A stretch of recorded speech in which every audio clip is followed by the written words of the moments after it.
Hello, it's Sonia here with a Pretty Stitch. Welcome to my channel. If this is your first time joining me, I'm so happy to have you here. So today is Tuesday, so that means it's Tunisian Tuesday. And we are going to be doing a stitch pattern today. I saw this stitch pattern recently and I just thought it was super beautiful and thought I would share it with you. It's a variation of the smock stitch, and I am using a regular straight crochet hook. I'm using my H hook or 5mm hook, and as you can see, I placed a rubber band at the end of my hook. And please excuse my hands, they look pretty rough right now. I need to do my nails again, and I've been doing yard work, so trying to take advantage of the nice weather while we have it, because it's supposed to rain again for like the next 5 days. So we had a beautiful 75-degree day. Oh, we have dog hair, awesome. And I was just outside all day doing stuff. But as you can see, I've already started my chain here, and what you're going to want to do for this stitch pattern is chain a multiple of 4 and then add 1. So I've chained 21 because 4 times 5 is 20, and add 1 and that's 21.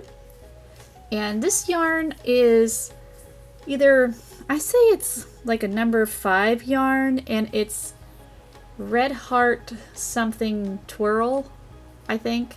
I lost the label, but I think there's a twirl in the name of the yarn. It's a multicolored yarn, and in the skein, I don't love it, but it has a lot of yardage to it, so I've actually made a couple projects with it, and it's actually really pretty colorway once you like it stitched out. It's a very interesting colorway, but in the skein, it's kind of like, eh, but when you stitch it up, you're like, oh, that's very nice. All right, so let's get started with row 1. So what you're going to want to do is work in the back bump of your chain and the second chain from your hook, and you're just going to pull up loops like you would for a lot of Tunisian projects. And if you've never done Tunisian crochet before, I do have a complete playlist of Tunisian projects and Tunisian tutorials to help you get started that I can, I'll place a link in the description box for that if you want to check that out. So I'm just going to keep going, working in my back bump here and pulling up my loops. So here we go. So as always, Tunisian crochet is worked in 2 parts. So this is part 1, or our forward pass for row 1. So now we need to do part 2, which is also called the return pass of row 1. So I'm going to yarn over, pull through 1, yarn over, pull through 2 for the rest of the row. And row 1 is our setup row.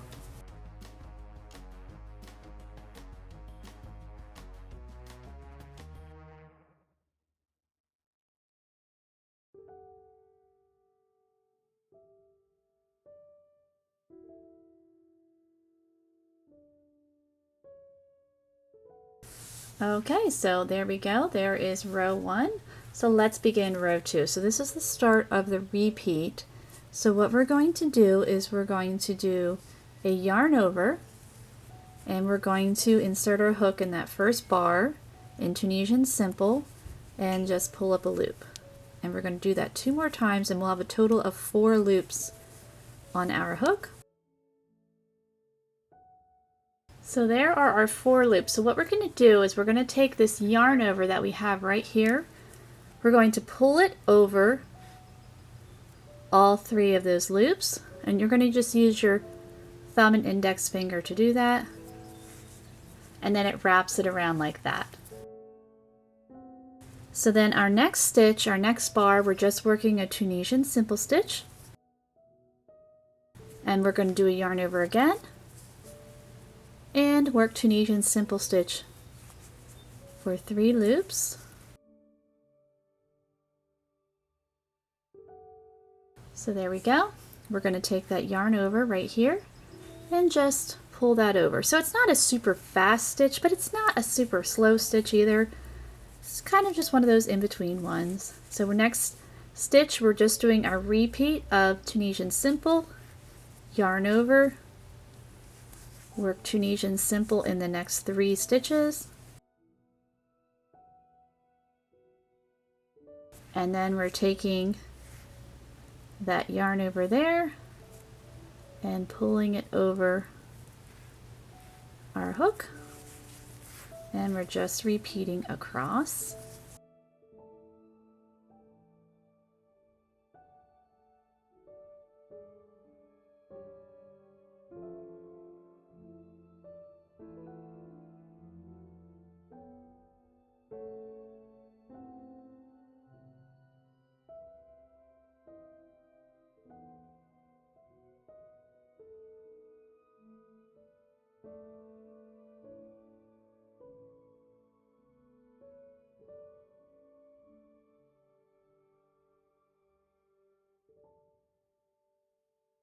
Okay, so now we have one more stitch left. We're just going to work a Tunisian simple stitch in that last stitch.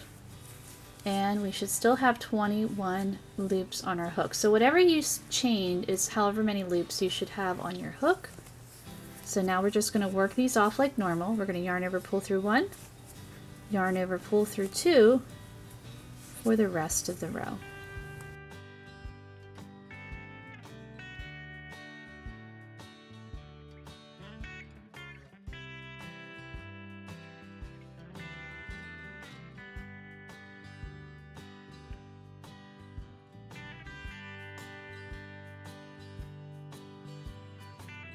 Okay, so let's get ready for row 3. So for row 3, we're going to work 2 Tunisian simple stitches. So there's 1 and there's 2. So now we have 3 loops on our hook. We're going to do our yarn over and we're going to pull up 3 stitches in Tunisian simple.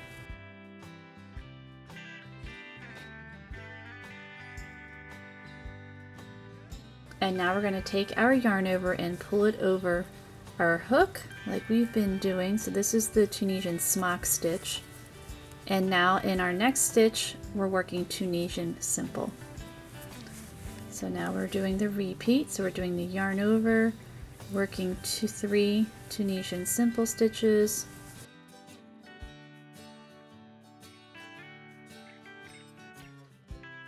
And taking that yarn over and pulling it over our hook.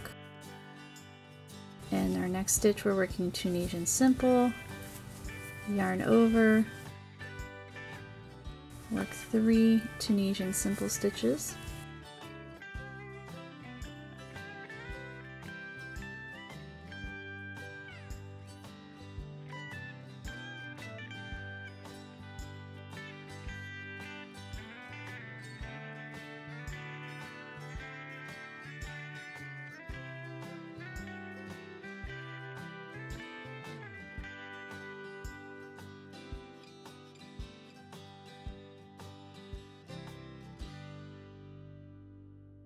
Okay, so we're at the end of our row. So what we're going to do to finish up this row, we're going to work 2 Tunisian simple stitches, and then our last stitch, we work that knit stitch there. And then we just work these stitches off like normal. So yarn over, pull through 1, yarn over, pull through 2 for the rest of the row. Okay, so there is row 3 complete. So what you want to do is just repeat rows 2 and 3 for however long you want your swatch. So I'm going to go work a whole bunch more rows so you can really see this neat stitch pattern, and I will meet you back. Okay, so here we go. I ended up working 17 rows here. And as you can see, it's a really beautiful stitch pattern.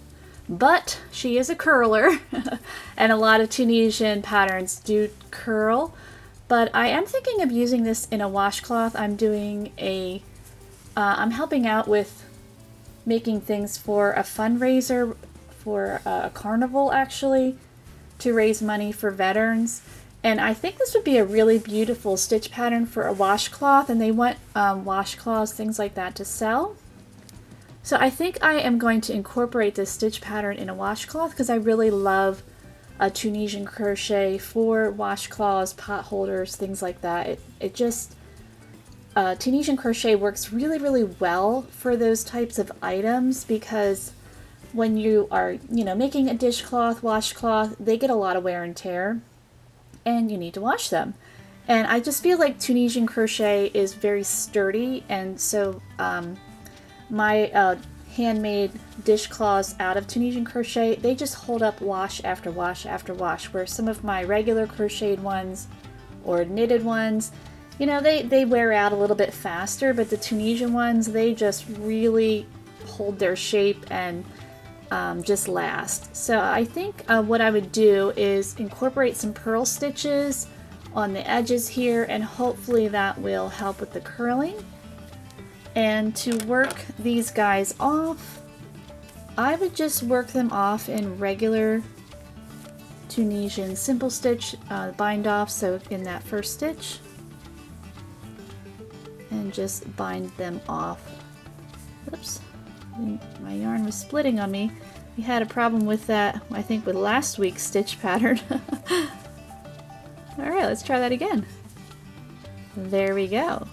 And so I would just continue across, and we're splitting it, binding off these stitches, but that's how I would finish this guy up. But I hope you enjoyed this stitch pattern. If you did, please like and subscribe, and thank you so much for watching.